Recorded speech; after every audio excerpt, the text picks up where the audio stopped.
welcome to Sophia School Internet to the School Innovation Council Cell. We are here ready to present before you a panel discussion that talks of the National Education Policy, the new policy, and how schools will help to make an Atmanirbhar Bharat. We have our council head, Reverend Sister Principal, Sister Mabel.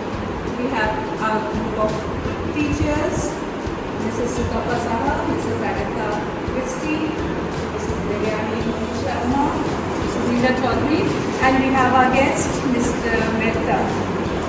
From the students, we have our head girl, Kanishka Bari, we have Salim Yadav, Jagrati Sharma, Riti Solanki, Vidisha Udara, and Lavanya Mishra.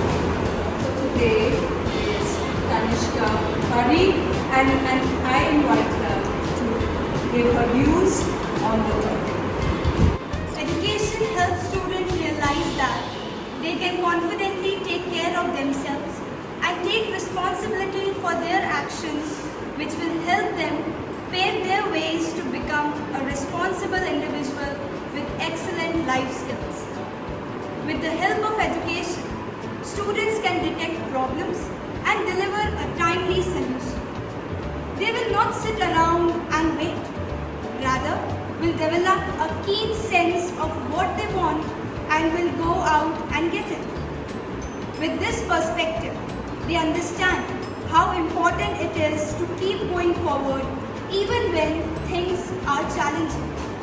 It helps students to recognize right from wrong, good from bad, moral from immoral, ethnic from unethnic, and so on. As a result, they will always select the correct course throughout life, and NEP, National Education Policy, goes for the same by providing effective and sufficient infrastructure and trained teachers at all the levels from pre-primary to grade 12 so that all students have access to quality school education. The nation on the COVID-19 pandemic, Prime Minister Narendra Modi emphasized the necessity of a self-reliant India. No country has achieved self-reliance without mass quality education. Self-reliant youth are the healthy part of our country's success, to our healthy economy, to a developed science, technology and industry in a globalized world.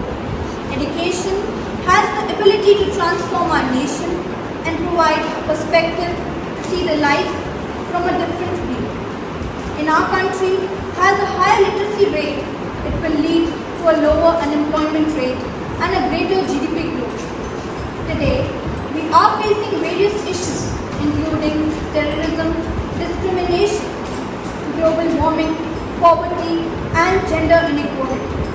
To check this, NEP, new education policy, also includes digital literacy, coding, artificial intelligence, ethical and moral reasoning, gender sensitivity, fundamental duties, citizenship skills, knowledge of India, environmental awareness, sanitation, and knowledge of critical issues concerning local communities, cities, the country, and the world in our school curriculum.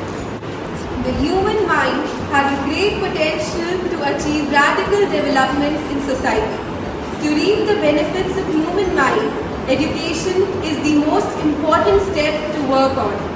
The NEP makes it easy by saying special emphasis on National Research Foundation, because innovation is easy for a country's progress, which in turn makes students self-aware and self-dependent. The policy makes the education system for schools and colleges more flexible, holistic and multidisciplinary, which will bring out students' unique capabilities. Under this, a new national assessment platform will be set up called Bharat, Performance Assessment, Review and Analysis of Knowledge for Holistic Development. Vocational education that will start in schools will prepare the students for jobs that are based in manual or practical activities, traditionally non-academic and totally related to a specific trade or occupation. Hence, helping students in analyzing the potential, quality and inclusive school education will open the door for the scientific progress and self-reliance capacity of the country. The foundation of knowledge being imparted to a child is the first stepping stone in the life of a child, wherein they learn a lot more than just from learning, developing hobbies, refining them, learning basic etiquettes, getting skilled at multitasking, developing social skills, self-reliance and confidence are some of the many things that a school equips a child with. Learning these social skills early gives kids an important foundation for their interactions in society. Schools can benefit individuals and communities, so it makes sense that the whole country will do better when they have good schools. Starting at a young age, citizens receive the education they need to get higher paying jobs. They are more likely to invest their resources back into the schools for next generations. Agencies like World Bank recognize the importance of education for a country's economic development. The government wants to make teachers and students born more and improve the teaching-learning engagement, making India, particularly in the education sector, Atmanirbhar Bharat. And all of this can only be possible with the schools running and proving this right. For a glorious nation, our land needs healthy individuals who can look after themselves as well as those around them. While we must believe in our nation and in the great power that lies in collective grit and decisiveness, the schools ought to make the coming generations physically and mentally strong to be able to fight as soldiers at the forefront of development. Right educators provide vocal advice and encouragement while allowing them to figure things out on their own. This will help them gain confidence while also allowing them to learn by doing. Allowing the students to accomplish things on their own regardless of their abilities is a vital step in helping them learn self-reliance and self-sufficiency. As we carry the new nation on our shoulders with mutual harmony and with synchronized endeavors, the India of our dream will soon no longer be just a dream. So we all must understand and investment in knowledge pays the best interest. Sophia means wisdom, and that is what the Mission Sisters of Ajmer have been imparting since 1990. Not only have they improved the world of education for the girl child in Rajasthan, but all over India. Other than education, they have imparted skills so that the girl would be empowered and confident to lead her family to new vistas. Our sister principal, Sister Mabel, took the first step as a leader, leading to digital education, and even the taxi drivers of our school were given digital education, and she has taken that step in 2005, and the President has also awarded her for her sake. Now I would like to request our teacher member, Sir Bharat, to say a few words on national education policy and Atmanirbhar. Sir Bharat. Here, IPPC is being heard from 2020. It mainly lays emphasis on making children self-sufficient. Self-sufficient means the education will be given in such a way that if a student, when they comes out of the education system, means they complete their education, after that they don't have to go and look for the employment. They can employ themselves, they can employ others. So skillful knowledge with which they can generate, we can say, job opportunities for others. This is the main thing which is being required in the new education policy. So not only the people themselves, they will become self-sufficient, but they should be able to give command to others so that they will also get the job opportunities and they may help in the development of the nation.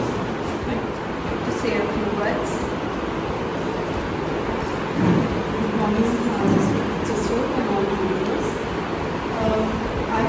focus on the main 5 elements of national education policy. The very first is the quality. To maintain the quality in all the sectors, to maintain the quality of human life.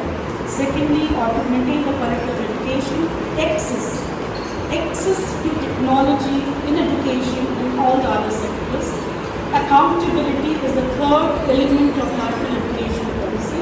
When we are talking about accountability, that is, everyone should take their self-responsibility. That is the accountability. And equity, and that is the most important, the last pillar of national education policy. And equity means equal chance to all the people, to all the children, for the education.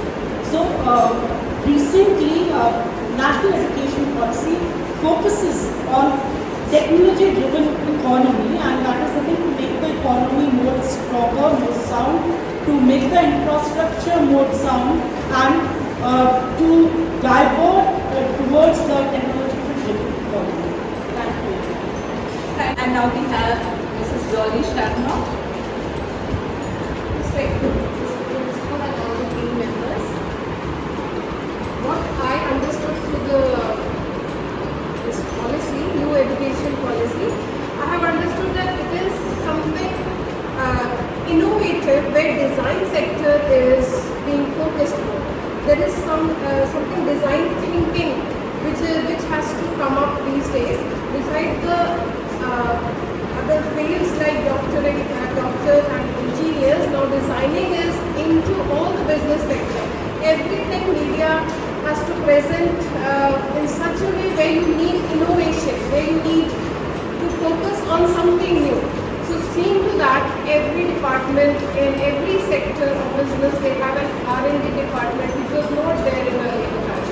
Besides, only engineers were called for that. Now above them there are designers.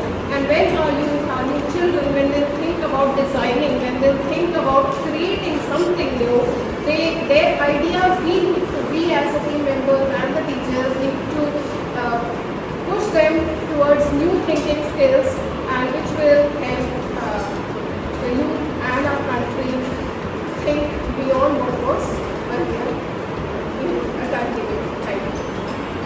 Thank you, ma'am. And with this, we come to an end of our panel discussion.